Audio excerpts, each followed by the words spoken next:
अस्सलामुअलैकुम। एक साहिब अपना वाक़या बयान करते हैं। आज फरवरी 1974 का कोई दिन था।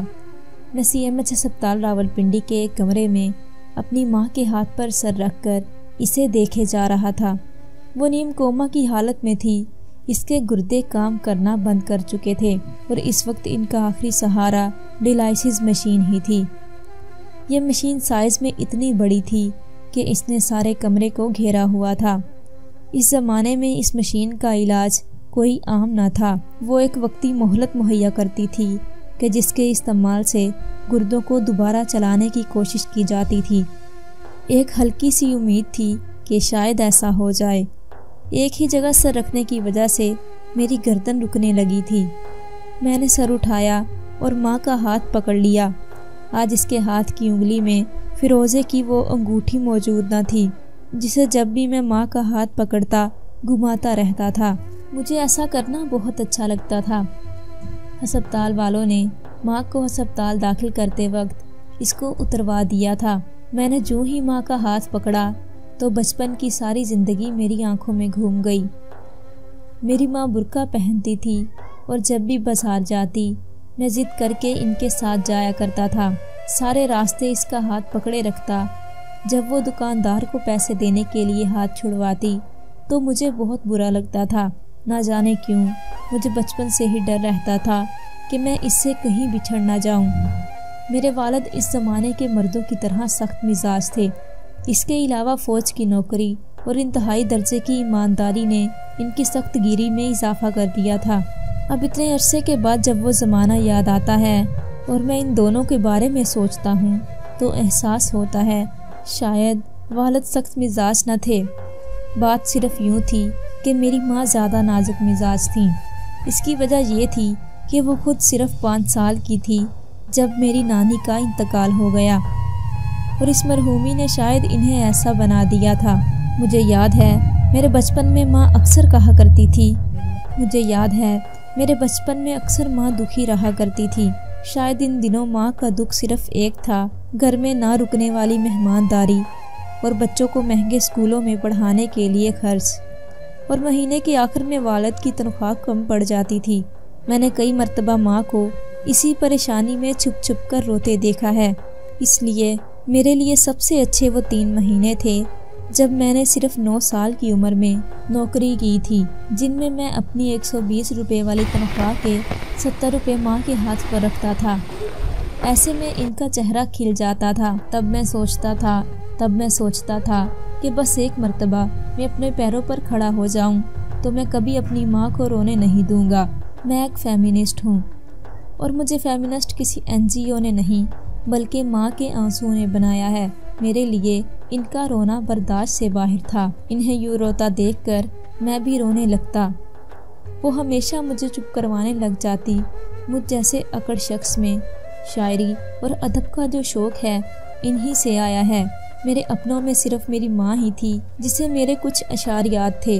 हर हफ्ते 10 दिन बाद वो मेरे सरहाने बैठ जाती और मेरे बालों को अपनी उंगलियों से सहलाती और मुझे कहती थी मुझे अपने शेर सुनाओ। मेरे एक बार शेर सुनाने से इसे मेरा शेर याद हो जाया करता था। मुझे याद नहीं कि कभी ऐसा हुआ हो इसने मुझसे मेरा कोई शेर दोबारा पूछा हो। डायलिसिस की मशीन वक्फे वक्फे से चलती और रुकती थी जिससे मेरी माँ को झटका लगता, जिससे मैं चौंक जाता और यादों के समुंदर से वापस लौट आता था। अजीब बात है कि मैं किसी से प्यार का इजहार इसका नाम लेकर नहीं कर सकता। मेरी माँ मेरे सामने अस्पताल के सफ़ेद बिस्तर पर सीधा सो रही थी।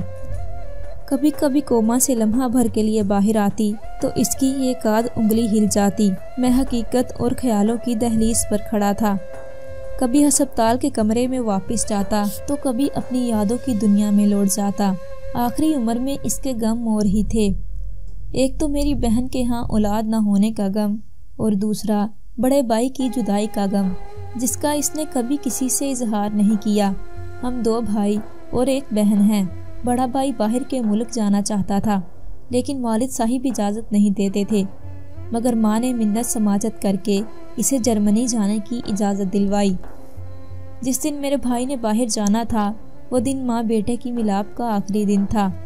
मेरे बहनोई कर्नल रियाज फ़ौज में थे इन्हें 2 साल के लिए बंदी बना लिया गया। जब दिसंबर में हमें खबर मिली कि वो अप्रैल 1974 में वापस आ रहे हैं तो इस बात से जैसे घर में बाहर आ गई हो। मेरे बड़े भाई ने खत भेजा कि जब नियाज भाई घर आएंगे तो मैं भी वापस आ जाऊंगा और यूं 5 साल बाद सब लोग एक मर्तबा फिर इकट्ठे मिल बैठेंगे। मेरी माँ ने लॉन में बड़े प्यार से रंग बिरंगे फूलों की कलमें लगवाईं। जब जावेद और नियाज वापस आए तो लॉन फूलों से महक रहा हो। मैं अपनी माँ के साथ फूलों की कलमें लगवाने में मसरूफ़ था कि अचानक मेरे कंधे पर किसी ने हाथ रखा।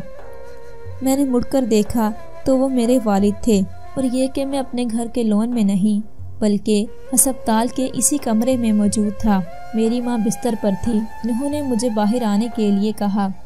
मैं बाहर निकला तो पता चला कि बाहर शदीद बारिश हो रही है और ये कि शाम ढलने को है। अभी अभी डॉक्टर मेरे पास आया और कह रहा था कि तुम्हारी माँ आज किसी भी वक्त दुनिया से रुखसत हो सकती है। कल आशूरा का दिन है और 10वीं मुहर्रम की वजह से कल सब कुछ बंद होगा, इसलिए तुम्हें कफन दफन के सारे इंतजामात मुकम्मल करने होंगे। ये कहकर मेरे वालिद ने कुछ रकम मेरे कोट की जेब में डाल दी और खुद बेंच पर अपना सर हाथों में थाम कर बैठ गए। मुझे यूं लगा मैं शायद वही खड़ा रह जाता अगर बिजली की एक कड़ाकेदार गर्ज ने मुझे चुका ना दिया होता। इतनी अजब बात है, मेरी माँ अभी जिंदा है और मेरी सबसे बड़ी ख्वाहिश थी कि वो जिंदा रहे, लेकिन मेरा अमल बिल्कुल इसके बरक्स होने जा रहा था। मैं अपनी जिंदा माँ के दफनाने का इंतज़ाम करने जा रहा था। क्या मुझ में ये सब करने की सकत होगी? बस मुझे लगा जैसे एक जिंदा औरत को इसका मुर्दा बेटा दफनाने जा रहा हो। बस पिंडी की शदीद सर्दी और बरसती बारिश में मैं चलता हुआ बाजार पहुंचा। ज़हन में बस एक ही ख्याल था कि अगर आज मैं बच गया तो बड़े से बड़ा गम भी मुझे तोड़ नहीं सकता।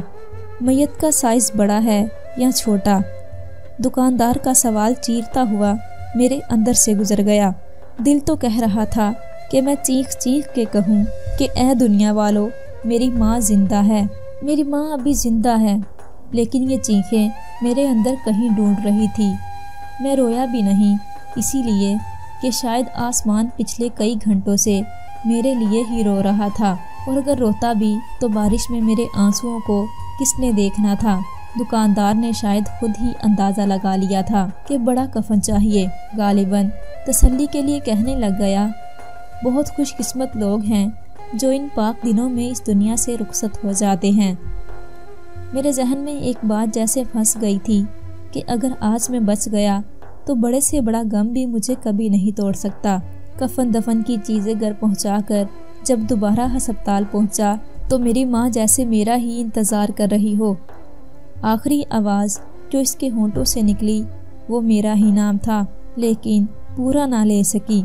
एक खफीफ सी शय सुनी गई जैसे मुझसे कह रही हो, देखो बेटा, मेरे बाद रोना नहीं। इस तरह जैसे बचपन में मुझे चुप करवाया करती थी। बचपन से मेरे दिल में मुझसे मेरी माँ का हाथ छूट जाने का खौफ आज सच साबित हो रहा था। मेरे सामने धीरे धीरे इसकी सांसें बेतरतीब होती जा रही थी। वो मेरा नाम और मुझे अधूरा छोड़ के वक्त के बाजार में खो गई। ये 1974 की फरवरी की 2 तारीख थी। अगले दिन मैंने अपने हाथों से अपनी माँ को आबाई कब्रिस्तान में दफनाया। ना मैं रो सकता था, ना चीख सकता था और ना ही कुछ कह सकता था। इस वाक़े के कई साल बाद मैं धोखे में रहा कि इस दिन मैं बच गया था। माँ के दफन हो जाने के कुछ दिन बाद भाई जर्मनी से वापस आ गए। 1.5 महीने के बाद नियाज भाई भी रिहा होकर वतन वापस आ गए, लेकिन वो जिसने इनकी राह में गुलाब उगाए थे वो ना रहे। घर में जनाजा निकलने की अफरा तफरी में लॉन के सारे फूल बिखर गए थे। मौत जिंदगी की सबसे बड़ी हकीकत है।